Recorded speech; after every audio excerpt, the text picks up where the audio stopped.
Olá! Para quem investe ou pensa em investir, tem um conceito que é, olha, fundamental: ciclos econômicos. São eles que meio que ditam o ritmo do mercado, sabe? Aquela montanha russa entre euforia e pessimismo. Mas e se existisse uma espécie de mapa para a gente navegar por essas fases todas? É o que a gente vai descobrir hoje. Para simplificar as coisas, vamos imaginar o seguinte: e se a economia funcionasse exatamente como as estações do ano? Pensa só: uma primavera de crescimento, um verão de euforia, depois um outono de desaceleração e, por fim, um inverno de retração. Essa analogia, olha, vai ser a nossa bússola para entender esse tema. Então, falando de um jeito mais técnico, ciclos econômicos são exatamente isso, oscilações naturais. Eles não têm um tempo certo para durar, não, e são influenciados por um monte de coisas, desde o nosso consumo no dia a dia até políticas de governo e, claro, crises globais. Ok, vamos começar pelas estações quentes, né? Os períodos de otimismo, de crescimento. É aqui que a economia floresce e depois atinge o seu potencial máximo. A expansão é a nossa primavera, aquele momento em que tudo parece ganhar vida nova. Já o auge, que a gente também chama de pico, é o verão. É o ponto mais alto, sabe? Quando o calor pode até ficar excessivo e os primeiros sinais de cansaço começam a surgir. Durante a primavera econômica, a fase de expansão, a gente vê indicadores muito bons. O PIB crescendo de forma consistente, o desemprego caindo, o crédito ficando mais fácil e mais barato. As pessoas e as empresas consomem mais e, claro, a bolsa de valores costuma responder super bem. É uma fase de otimismo puro. Aí chega o verão. O crescimento atinge o seu limite. A produção está a todo vapor, o que acaba gerando pressões na inflação. Para controlar esses preços, o que acontece? Os bancos centrais podem subir os juros, começando a dar uma esfriada na economia. É uma fase que exige atenção redobrada, principalmente com a possível formação de bolhas em alguns ativos. E claro, depois do calor, vêm as estações mais frias. Vamos entrar agora na segunda metade do ciclo, que é quando a economia desacelera e entra em retração.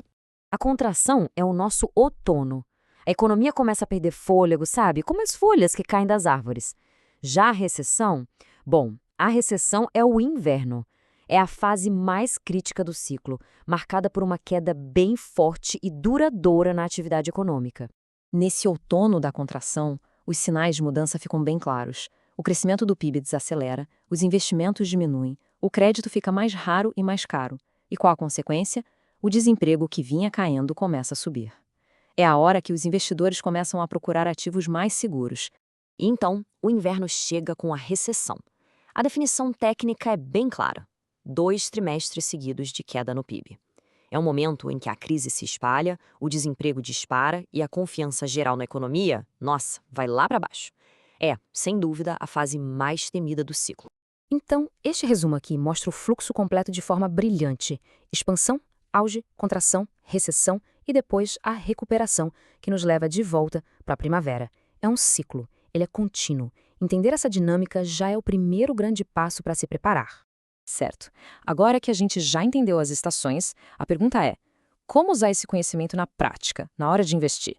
Vamos dar uma olhada no nosso almanaque do investidor. Esse quadro aqui é o ponto-chave de tudo. Na primavera, ativos de crescimento como ações, imóveis, costumam brilhar. No verão, a estratégia muda. É hora de reduzir o risco, talvez migrar para renda fixa, para empresas mais estáveis. Chegou o outono, ativos defensivos como ouro e títulos de inflação ajudam a proteger o patrimônio. E no inverno, liquidez é tudo, enquanto se espera o momento certo para comprar bons ativos por um preço mais baixo. E olha, além da estratégia para cada fase, existem 3 pilares que valem para todas as estações, sempre. Primeiro, diversificar. Não colocar todos os ovos na mesma cesta. Segundo, analisar quais setores se dão melhor em cada momento do ciclo. E terceiro, e talvez o mais importante, ter uma reserva financeira, a famosa reserva de emergência e também de oportunidade. A mensagem aqui é bem direta, né? Ignorar esses movimentos simplesmente não é uma opção. Seria como tentar remar contra a maré da economia. E as consequências, como está bem claro, podem ser perdas bem expressivas. É muito importante deixar isso claro. Não se trata de ter uma bola de cristal. Ninguém consegue prever o dia exato em que uma estação vai mudar para outra. O objetivo é ler os sinais, entender o clima econômico do momento e ajustar as velas do barco para navegar com mais tranquilidade e segurança. Então, Para a gente fechar nosso raciocínio, podemos pensar em todo esse conhecimento como uma espécie de previsão do tempo, só que para a economia. A grande lição é esta: os ciclos vão acontecer. Eles são inevitáveis, assim como as estações do ano. A questão não é se eles vão acontecer, mas quando. O investidor inteligente não tenta lutar contra isso, mas se prepara para cada fase, aproveitando o que cada uma tem de bom e se protegendo dos riscos. E para finalizar, fica aqui uma reflexão. Olhando para os indicadores, para as notícias, para o sentimento do mercado hoje, em qual estação econômica será que a gente está agora? Começar a pensar sobre isso já é o primeiro grande passo para usar todo esse conhecimento de forma inteligente.